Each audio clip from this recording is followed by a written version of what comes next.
పోయింది.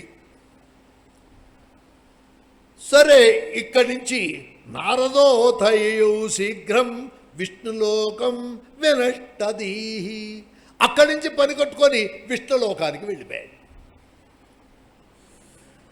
అక్కడ నారదుడు వస్తున్నాడనేటువంటి విషయం తెలిసింది. ఈయనకి గర్వం ఏర్పడ్డది అనే విషయాన్ని విష్ణుమూర్తి గమనించాడు.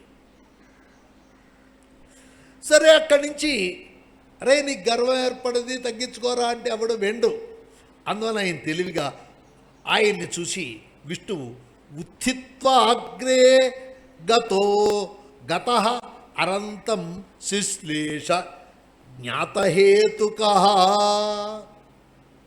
గమనించి ఈయన వెళ్ళి విష్ణుమూర్తి గారే స్వయంగా లేచి వాడికి ఎదురు వెళ్ళి అతన్ని కౌగిలించుకున్నాడు. సరే, ఆయన్ని నారదుడిని కూర్చోబెట్టాడు. ఈశ్వరుడు యొక్క పాదపద్మాలు స్మరించి ఇతని గర్వం పోగొట్టడానికి కొన్ని మాటలు మట్టాడు. ఏమయ్యా అక్కడి నుంచి వస్తున్నావు, ఏమిటి విషయం ఇది, చెప్పు విషయమంతా.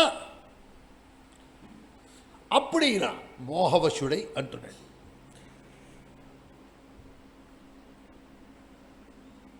తుష్టావగిరిసంభక్త్య శివాత్మా శైవరాడ్హరి. ఈయన అహంకారంగా చూసా, ఈశ్వరుడు ఆ మన్మథుడు వస్తే మూడో కన్ను ఉంది కాబట్టి అదేదో తెరిచి బూడిది చేశాడు, అసలు నా దగ్గరికి రావటానికే వీలు లేకుండా చేసేసాడు, చూసా నా తపస్సు అన్నట్టు. సరే, ఏం చేస్తాము, వాడికి అటువంటి భావం కలిగింది. ఆయన కూడా వీడిని మెల్లిగా ఏదో దోవలో పెట్టాలి.